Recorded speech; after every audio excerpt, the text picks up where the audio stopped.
Today, I want to talk about squirrels. Before I became a vegetable gardener, I used to think squirrels were kind of cute. And then I became a vegetable gardener and I realized they are little menaces. What they do, especially in the early spring as the weather is warming up, is they come and they dig in my container beds. It doesn't matter if there's seedlings, they just go in and dig. And it was not uncommon for me to come out in the mornings or come home from work in the afternoon and find seedlings just like flopped over and holes everywhere. This would also mess up all the seeds that I had planted. It was really frustrating. And there's a lot of different solutions out there. I know there's like sprays you can buy, different deterrents. I have found that the best way to protect your garden beds, especially in the early spring, from squirrels is just to make them inaccessible. So I cover my beds. Now, I live in an urban environment. We use our back deck for a lot of things. And I don't love the look of the covered garden beds, but it is just the best way to avoid the headache of constantly having to fix the things that the squirrels are messing up. So this bed I actually just amended and planted some plants in yesterday, but I am going to show you my setup for the netting to keep the squirrels at bay. So first I have adjustable hoops.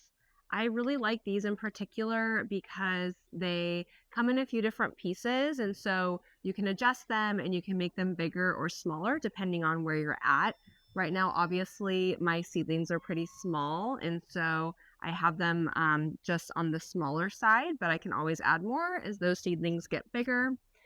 And then right now I also have frost cover, and that's partly because here in the Midwest, I'm in mid-March, and while the forecast for the coming weeks looks pretty good, we still will probably get down into some freezing temperatures in the evening.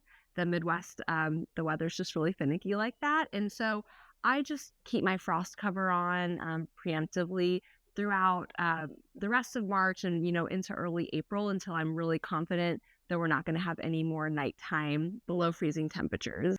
I buy this in just one big sheet and then I cut it as needed for my different containers, but it works great. The other thing I will say that is a good reason to cover your container gardens, especially in the spring, and really honestly throughout the season, is the cabbage moths. Those just every year, they get my kales, my cabbages. I don't plant broccoli anymore, but I used to. And they are just so annoying. And it's so tedious to come out every morning and scrape the eggs off and find the caterpillars. And so that's another reason to keep covered in the spring when those are really coming out. So once the weather does warm up and the fear of nighttime frost is over, I will replace this with a more mesh netting.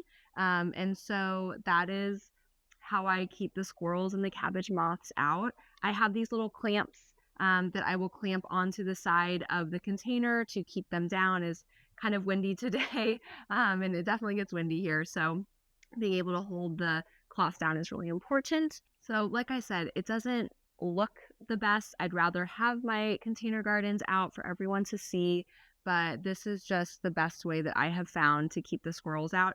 Once my seedlings are more mature sized and we're a little further into the spring, I find that the squirrels really don't mess with it as much anymore. I think it's just right as the weather is warming up. And so then I will leave them uncovered. Something else that I'll do is if I'm out here, whether it be in the evenings or, during the day on the weekend, I will uncover them. Like I'm going to be working out here today, actually amending my other container gardens. And so I will take the covers off and let them get that full sunshine in the wind, which is going to be good for strengthening the stem. So if I'm out here, I will take them off.